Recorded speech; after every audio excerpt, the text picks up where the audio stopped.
Assalamualaikum warahmatullahi wabarakatuh. Pemirsa channel TV Majalah Risalah NU yang budiman, sebelum kita lanjutkan, kita kasih salam dulu. Salam mencerahkan dan menyejukkan. Kembali kita akan membedah isi majalah Risalah. Untuk saat ini adalah edisi yang ke-137 Januari 2023. Bersama saya sudah ada redaktur pelaksana Majalah Risalah, Haji Khairul Huda Sabili. Apa kabar Pak Huda? Alhamdulillah. Majalah Risalah ini saat ini sudah terbit, bisa pemirsa dapatkan di berbagai toko buku atau agen-agen yang ada di seluruh Nusantara, dan bisa juga langsung pesen ke redaksi Majalah Risalah, telepon dan kontak person nanti bisa dihubungi di bawah ini ya.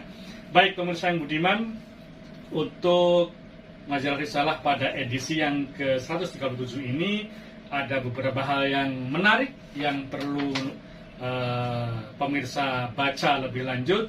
Untuk itu silahkan dari redaktur pelaksana Majalah Risalah bisa memberikan sedikit stimulan ya bagi pemirsa, agar setidaknya pemirsa mengetahui hal-hal menarik apa yang ada di edisi kali ini.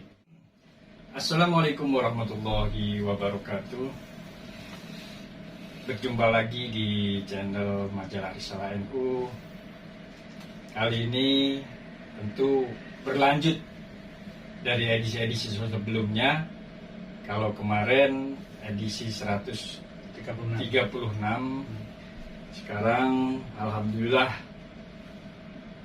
per Januari, edisi Januari ini edisi yang ke-137, edisi Januari 2023. Edisi majalah kali ini kita beri judul, covernya berjudul Sahabat NU Bela Bangsa dan Negara. Ya, sudah 100 tahun ya.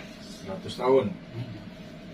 Mengapa redaksi mengambil tema ini? Karena bertepatan tadi 1 abad, dan yang kedua memang harus diungkap kepada masyarakat dunia bahwa NU dalam usia 1 abad itu telah banyak mengukir sejarah, telah menorehkan sejarah emasnya, menorehkan sejarah dalam membela, merawat bangsa dan negara Indonesia, Negara Kesatuan Republik Indonesia. Dalam rubrik pertama, di sini ada pojok Gus Yahya. Gus Yahya atau pojok dulu sebelumnya edisi sebelumnya ada pojok Gus Dur. Nah sekarang berubah, mulai hari ini ada pojok Gus Yahya. Gus Yahya panggilan akrab dari Ketua Umum PBNU Kiai Khalil Yahya Stakuf. Gus Yahya, banyak dari candaan Gus Yahya, banyak dari statement, banyak dari tausiah beliau, tausiah pidato yang harus diketahui warga NU dunia. Bagaimana contohnya, kalau di sini saya redaksi menyajikan pojok saya itu pedoman berpolitik warga NU. Selanjutnya ada opening redaksi dari pemimpin redaksi kita, Cak Mus. Kemudian halaman selanjutnya ada nasional, ada rubrik nasional. Itu kemarin ada Desember, kita ketahui bahwa merupakan haul bulan Gus Dur. Ya. Jadi kalau bagi warga NU, Desember itu adalah bulan Gus Dur. Bulan Gus Dur. Ya, bulan Gus Dur. Jadi wajar kalau kemudian Majalah Risalah mengangkat haul Gus Dur. Tak terasa sudah yang ke-13 tahun. Sekali ya. Baik, selanjutnya di laporan utama, Pak. Nah, laporan utama sesuai dengan judul Sahabat NU Bela Bangsa dan Negara, ada tulisan dari pemimpin redaksi dan tim Majalah Risalah itu dengan judul Mendunia di Abad Kedua. Artinya kalau pada Februari nanti tanggal 7 merupakan satu abad, ya. tepatnya satu abad. Nah, 16 Rajab tahun 1444 Hijriah ya, yang bertepatan dengan 7 Februari 7 tahun Februari 2023. Oke, ya. Itu sahabat NU ya. nanti mungkin kan perlu diketahui jadi pemirsa juga. Jadi puncaknya mungkin di mana, Pak? Ya puncak atau Peringatan, resepsi ya. resepsi Resepsi satu abad NU ini tadi apa namanya rapat juga di lantai 8 itu tanggal 7 Februari di Sidoarjo. Sidoarjo 7 Februari Ya. Atau 16 Rajab tahun 1444 Hijriah ya, tepatnya 7 Februari. Nanti resepsi nasional dipusatkan di Sidoarjo, Jawa Timur. Oke. Nah, kembali ke laporan utama itu berjudul Mendunia di Abad Kedua. Jadi warga di dunia pasti berharap besar bahwa pada momentum satu abad kali ini itu menuju abad kedua. Nah, itu lebih mendunia lagi. Kalau kemarin Gus Yahya menggelar ada R20, R20 itu mengumpulkan sejumlah pimpinan agama di seluruh dunia. Kita berharap, kita berdoa di tahun-tahun yang akan datang, abad kedua, itu NU akan lebih mendunia lagi. Berbagai kegiatan, berbagai program yang dicanangkan oleh ketum kita, yang dicanangkan oleh PBNU bisa terrealisasi, terutama kayak seperti halakoh internasional, halakoh peradaban internasional, halakoh apalagi? Ya, kalau dalam satu abad ini muktamar peradaban muktamar program fikih internasional itu bisa terrealisasi dan lebih mendunia lagi. Kita berharap seperti itu. Jadi kalau abad pertama peran internasionalnya itu ada Komite Hijaz gitu ya. Ini abad kedua ini sudah dicanangkan dan sudah dimulai dengan kegiatan R20 ya. R20 ya. Religion of 20 yang di Bali kemarin. Ya, yaitu bersamaan G20 ya, tokoh-tokoh agama dunia. Nah, khusus untuk agama Islam itu muktamar peradaban ya. Nah, untuk R20 kemarin sudah disajikan dalam majelis itu pada edisi sebelumnya. Edisi sebelumnya kita kupas tuntas sampai selesai, dari awal hingga selesai itu tentang R20, siapa saja yang tokoh yang hadir, terus sampai terakhir tuh menghasilkan komunike R20 yang di Bali. Oke, itu di edisi 136 kemarin ya. Ya, pemirsa yang belum sempat baca silahkan untuk yang di edisi kemarin ya, untuk R20 ya. Baik, itu laporan utamanya ya. Jadi laporan utama ini ada wawancara juga, wawancara yang menarik, diantaranya wawancara dari Bu Yeni ya, selaku Ketua Panitia Satu Abad ya. Kemudian ada juga wawancara Ibu Amani Lubis yang merupakan Rektor UIN Syarif Hidayatullah Jakarta ya, gitu. Itu laporan wawancaranya, dan itu sangat menarik. Mungkin pemirsa bisa membacanya sendiri. Kemudian ada juga masih terkait dengan laporan utama, ada kegiatan-kegiatan yang dilakukan oleh lembaga-lembaga yang ada di PBNU ya. Antaranya itu adalah Lajisnu, ya. Rakernas Lajisnu. Nah, gitu. Kemudian ada apa lagi, Pak Uda? Ada pelantikan Sabu Musi ya. Terus ada Rakernas Falakia juga. Ya, Falakia ya. Yang terakhir ada Kongres Pagar Nusa. Pagar Nusa itu laporan masuk laporan khusus ya, Pagar Nusa ya. Oke. Oh ya. Ada yang tanya kok isinya kok banyak rakernasnya. Karena memang gini, redaksi banyak surat, banyak undangan yang masuk untuk mengikuti meliput kegiatan rakernas dari lembaga-lembaga tersebut. Makanya ketika kita liput, terus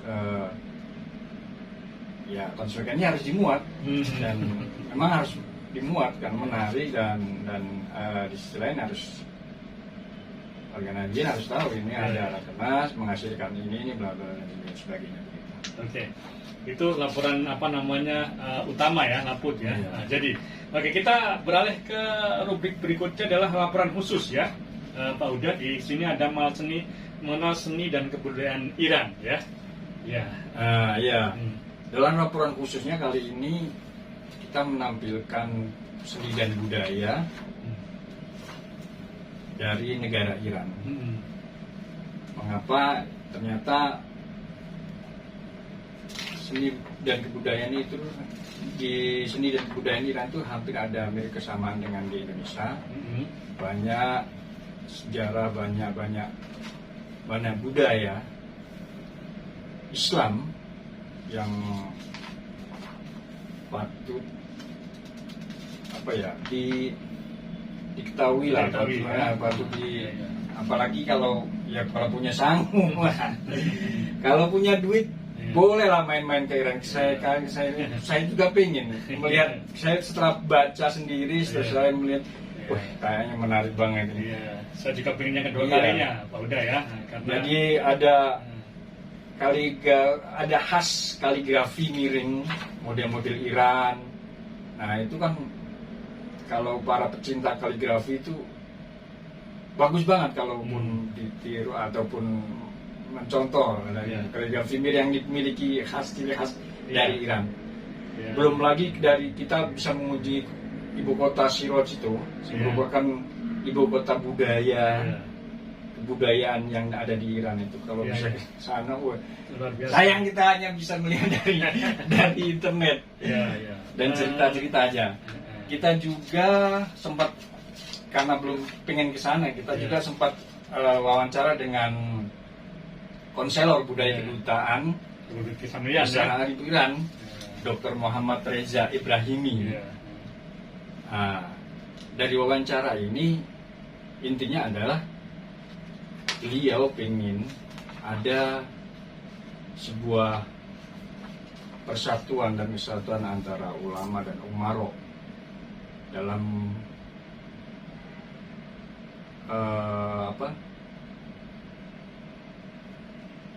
dalam bersama-sama memikirkan dalam diplomasi sebuah pemikiran untuk membesarkan kebudayaan dan seni Islam antar kedua belah negara. Sebenarnya Iran dan Indonesia gitu maksudnya ya. Seiring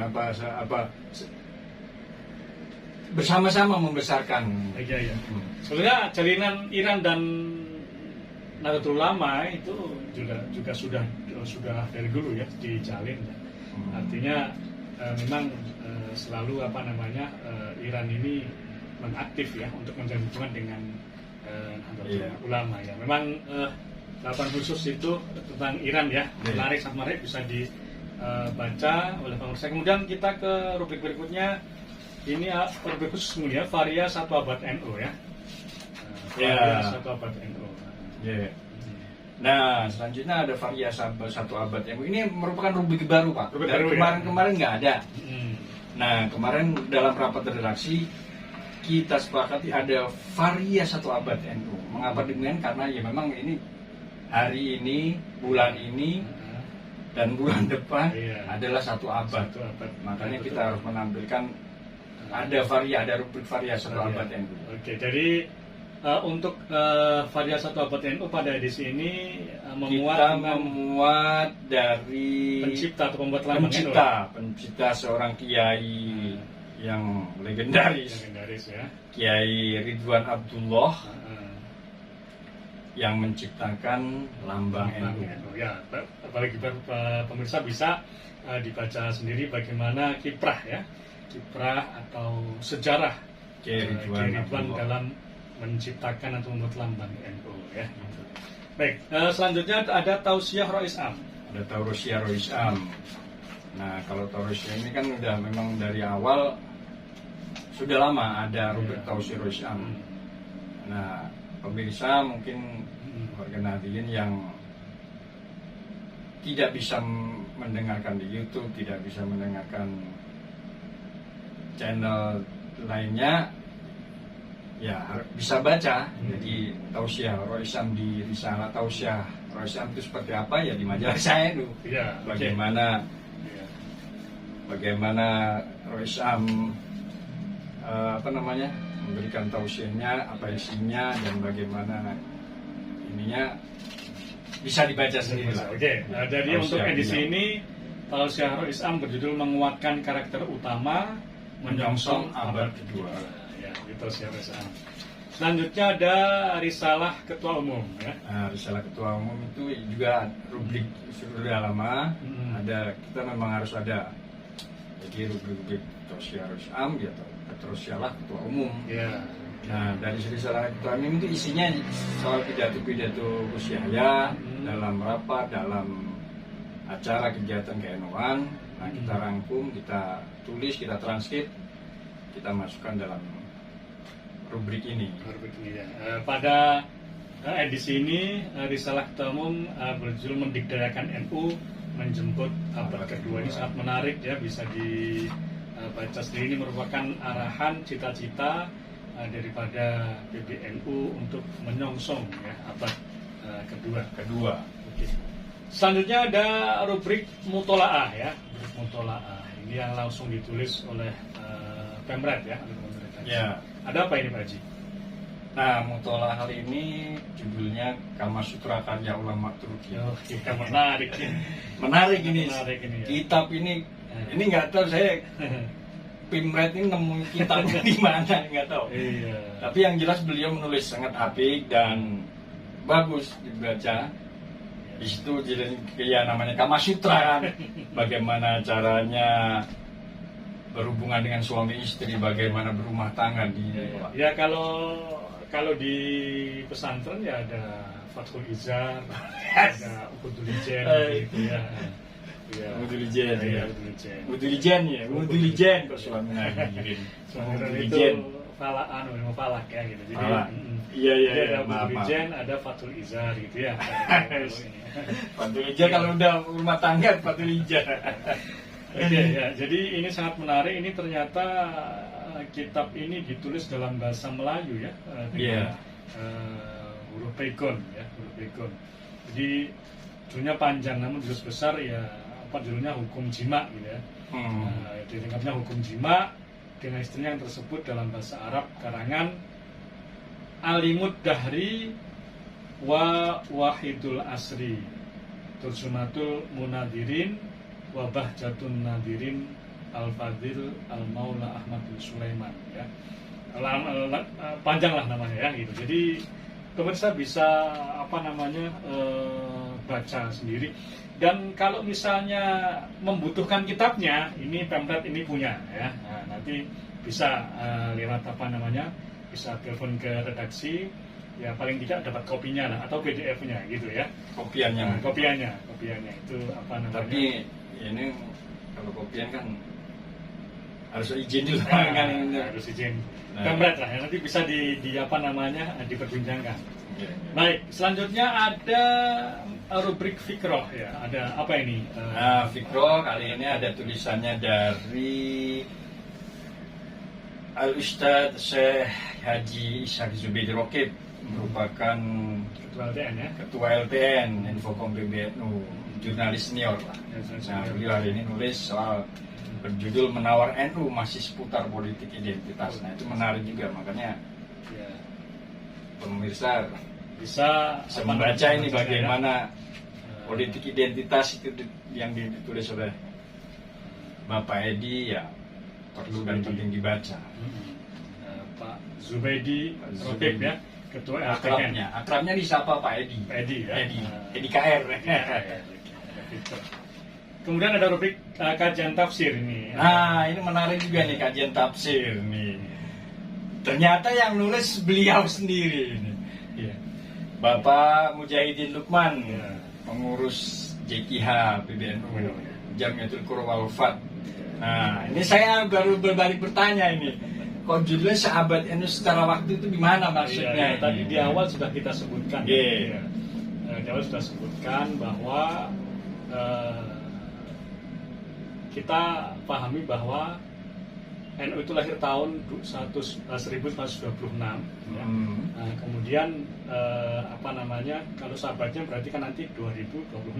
Tapi ternyata PBNU menetapkan bahwa seabadnya itu adalah tahun Hijriah, ya, maka di tahun 1444 Hijriah ini jatuh untuk satu abad NU. Nah, ini surat Al-Kahfi, ya, di ayat ke-25 itu disebutkan bahwa Ashabul Kahfi itu tinggal di dalam gua selama 300 tahun dan ditambah 9 tahun. Nah, ini menjadi kajian ilmiah. Ternyata kalau 300 tahun itu menurut hitungan Syamsiah, sementara kalau menurut hitungan Komariah itu ditambah 9 tahun. Jadi 309 tahun. Kalau 300 tahun itu tahun Masehi, itu kalau hitungan tahun Hijriah atau berdasarkan bulan itu menjadi 309 tahun. Artinya bahwa di NU ini kalau satu abadnya itu adalah harusnya nanti di tahun 2026 itu 100 tahun, maka kalau menurut hitungan Hijriah di tahun 2026 itu NU sudah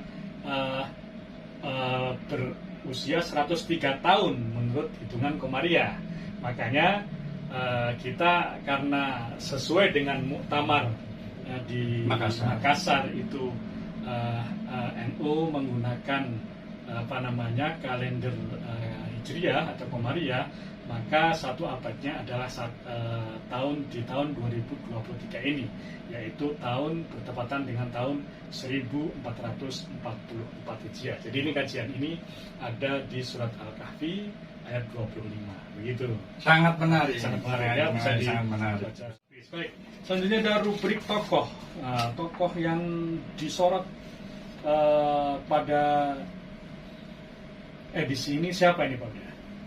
Ada Profesor Dr. Kiai Maskuri, MSI, merupakan Rektor Unisma Malang. Iya. Dia punya cita-cita, punya niatan. Beliau adalah Rektor Unisma yang ketiga kalinya. Tiga periode berturut beliau. Makanya kemarin setelah wawancara soal profil tokoh, mutunya saya lupa, cuman dia punya niatan kuat. Makanya di sini judulnya Mantapkan Niat, membesarkan Unisma menuju perguruan tinggi berkelas dunia. Wah, ini jadi Profesor Dr. Maskuri, ya, Rektor Unisma Malang ini bercita-cita untuk membawa Unisma menjadi perguruan tinggi yang berkelas dunia, ya. Berkelas dunia. Ya, rektor yang sudah 3 periode, ya. Luar biasa Pak Maskuri, ya. Kemudian ada ini rubrik baru juga, ya. Rubrik baru. Pojok KUA. Oh iya, Pojok KUA. Nih, alhamdulillah, mudah-mudahan ini bentuk kerjasama kita Pak dari Majalah Risala dengan KUA, Kementerian Agama. Bentuk kerjasamanya berupa publikasi dari kegiatan-kegiatan KUA di pusat maupun daerah. Nah, kita awali dengan rubrik Pojok KUA. Iya, jadi kerjasama mulai Januari ini, ya, sampai berapa edisi? Insya Allah 1 tahun. Alhamdulillah. 1 tahun. Cuman belum deal, Pak. Belum deal nilainya. Artinya ya kita berharap besar. Ini ada kerjasama yang apik, ada kerjasama publikasi untuk, ya ini ujung-ujungnya kan untuk kemaslahatan bersama, Pak. Ya. Makanya saya berharap ini ada kerjasama antara yang real, ya, Kemenak, ya, dalam hal ini KUA, ya, per KUA-an yang dengan Gus Adib, ya. Gus Adib. Mungkin mudah-mudahan ya Gusmen merespon dan mengiyakan dan merestui Gusmen. Ya, jadi untuk menambah nafas Majalah Risalah, ya. Nah, demikian untuk bedah rubrik Majalah Risalah edisi 137 Januari 2023. Semoga majalah Risalah ini selalu sesuai dengan motonya, yaitu mencerahkan dan menyejukkan. Terima kasih. Salam dong. Salam mencerahkan dan menyejukkan. Wassalamualaikum warahmatullahi wabarakatuh. Waalaikumsalam warahmatullahi wabarakatuh.